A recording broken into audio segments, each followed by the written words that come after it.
Your music is about love, revolution, resistance, youth.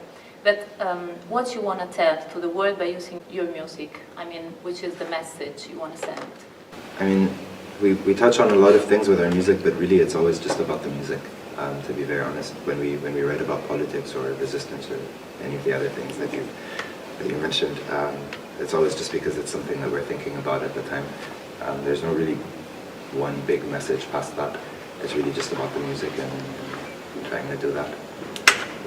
Your last CD is being produced by crowdfunding, right? How can this change the musical scene in the Arab world? So we crowdfunded our last CD because at this point in the Middle East and in the Arab world, there's only very big record labels that produce certain kinds of music with certain formula that are easy to market, that are easy to to sell. I think the fact that we managed to get that much support from our fans is really sort of more of a message to that industry that there's a lot of change that needs to happen in the infrastructure of that industry and how it incorporates other artists. It's sort of a much more democratic way of producing music, that people funded what they wanted to hear.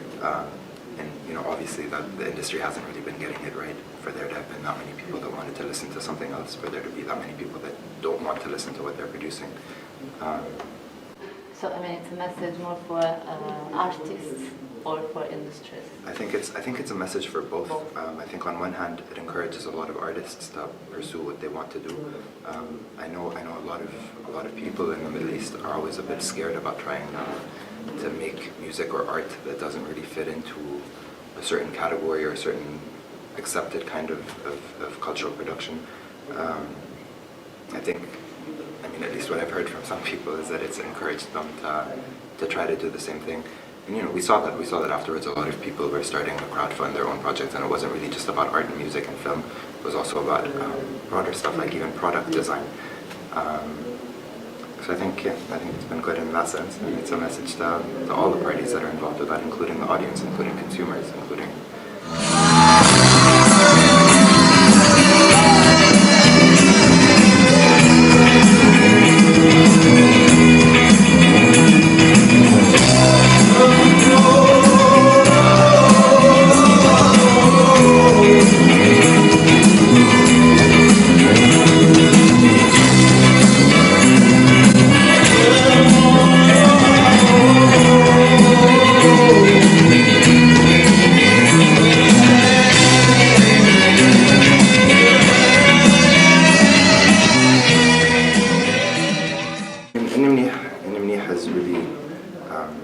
Essentially about giving up and trying to be okay with yourself after you give up on the bigger goals. I think it's a sad idea.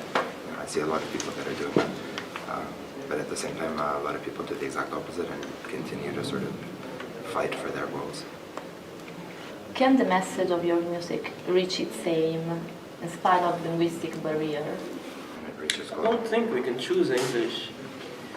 I mean, we chose the Arabic language. Of course, it was a very conscious decision for us, but I don't think we can choose. I mean, if we were to do the same thing in English, or if we started to do the same thing in English, I'm sure it would have been a very different outcome, and we would have been in a very different place. The Arabic language for us now is a big part of how we write music and how we structure the songs and how we think about the songs and the lyrics and the messages and the artwork and the identity. It's a big part of what we do, and we don't really like the idea that people say, why don't you choose another language? Maybe you can get a bigger audience or a bigger fan base and there's no longer a language barrier. We don't like this idea. I think a big part of the message as well is also that that tension that happens when you play to audiences that don't understand Arabic. There's also a lot more about the music. There's so much work that we do that's on the music, that's not just about the language. The lyrics are one thing, but then there's also the way they're sung, there's also the way they're put to song, the way the band plays, the way we move on stage, how we navigate our public image, the kind of stuff that we try to tie ourselves to. be those causes or fundraisers or whatever it is. I think there's a lot more to a band than just the language of the lyrics.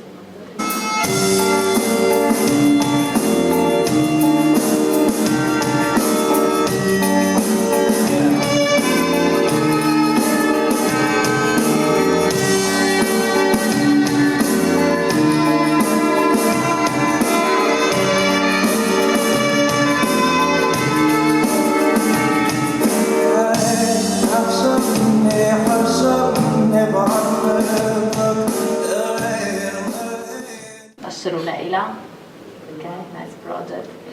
Which are your future nice projects? We started working on our 4th album recently. You know, we've just been coming up with ideas for new songs and stuff. It's still very premature. I think ideally what we all want to be able to do is to keep touring, play as many concerts as we can, try to see as many places as possible. We'd like to be able to make more videos.